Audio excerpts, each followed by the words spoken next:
Welcome back to Open Window Politics. Today we're going to be doing a prediction. In this case, it is going to be between the current governor of Pennsylvania, Governor Shapiro, versus the current Vice President of the United States, J.D. Vance. So these two candidates, on the Republican side, J.D. Vance is most likely going to be the nominee. Things could definitely change. We've got a while until the Republican primary, but he is generally expected to be the next nominee.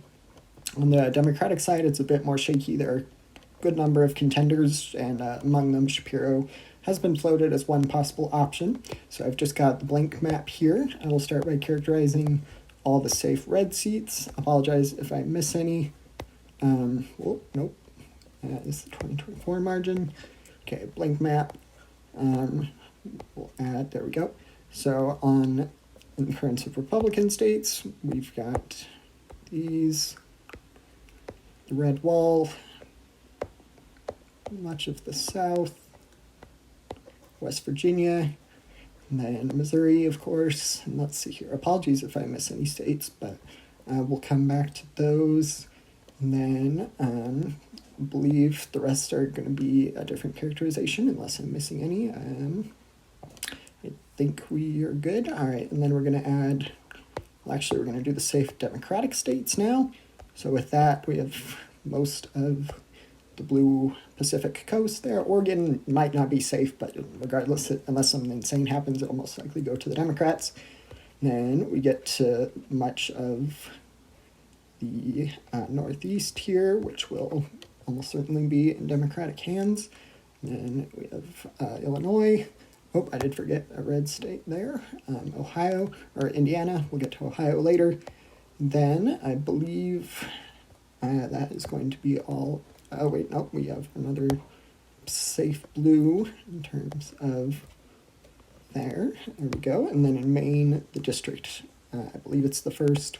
We're going to get rid of the rating for that in Nebraska, because that district is generally a little more, quite a bit more competitive. And yeah, so with that brings us to 122 to 163 with Democrats taking the lead. There are some big electoral college players, though, that have still yet to be called. And I think that Republicans will be able to pick up quite a few more electoral college votes. With these states in mind, that brings Republicans up to 218, to Democrats 163. Let's see, I don't think I'm missing any.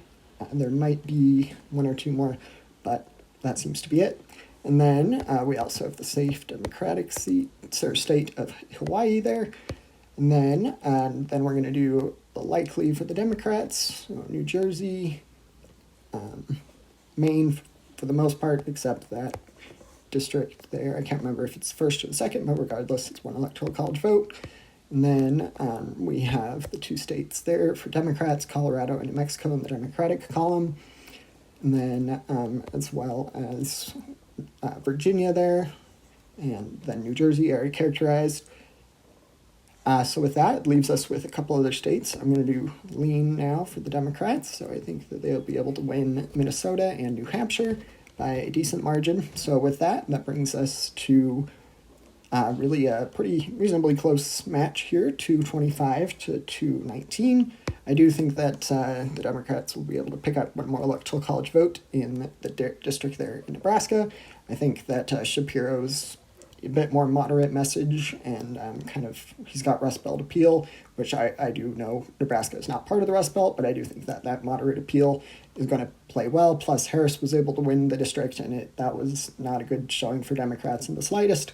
So I do think that Shapiro would probably outperform Harris there in that congressional district, as well as in a couple other seats, as I've already predicted.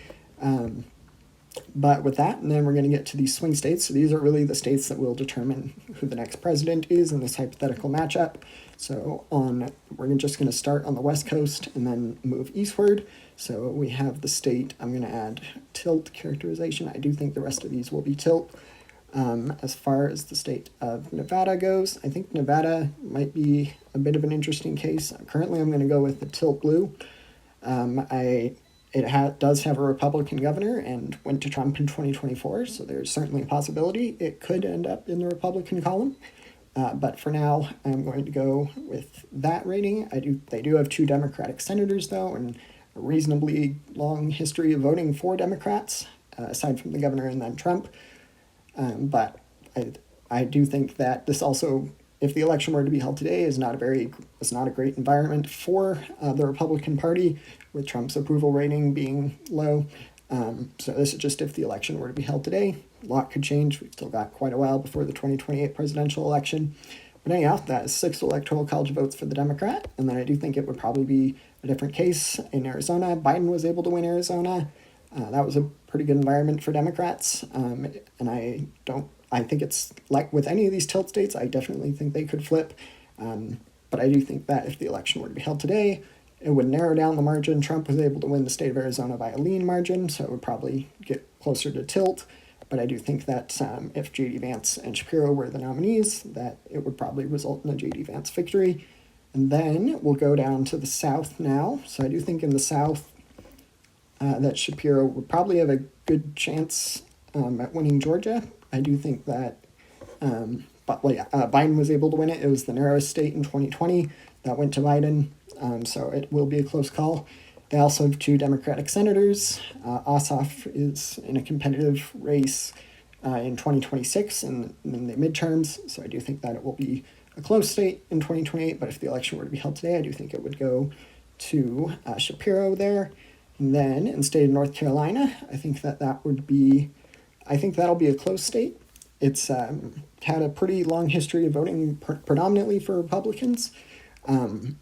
In some ways, it's like the Nevada, basically, like Nevada, where they occasionally will elect a governor of the party they don't normally vote for, which has been the case in North Carolina and Nevada. But in general, on the presidential level, North Carolina hasn't voted blue on the presidential level since 2008. So I think it's possible, if things continue to not go well for the Trump administration's approval rating, that it could narrow up from tilt or even flip to tilt blue. But for now, I'm going to go with that rating. And then as far as these 3 Rust Belt states go, these 3 states are really going to be the ones that determine the presidency. We can just do some quick math here. So if Shapiro is able to win 2 of the 3, I do think that, here I will characterize each of these. I do think that Shapiro would have a good shot at Pennsylvania. Pennsylvania, I could maybe even seeing it being as a lean rating, but just so we're going to be close, I do think it'll be relatively close just because these are, inherently swing states. He did do quite well in his run for governor.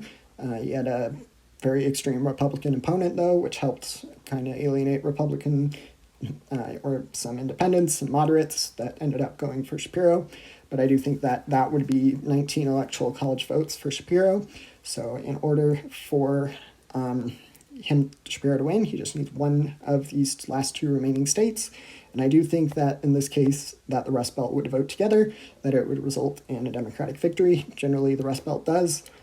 And Shapiro, he's got that Rust Belt appeal, being from Pennsylvania. I do think that it would play well with the electorate there. I also think, J.D. Vance is not Trump, and I think Trump probably has more of appeal in the Rust Belt than Vance would. Vance is from Ohio, so there's definitely a possibility, but I do think that in this hypothetical matchup that this is how the states would vote. So in the end, it ends up with the 292 electoral college votes for Josh Shapiro, the Democrat, to 246 for the Republican J.D. Vance. Feel free to let me know if you have any questions, and don't forget to like and subscribe. Thanks.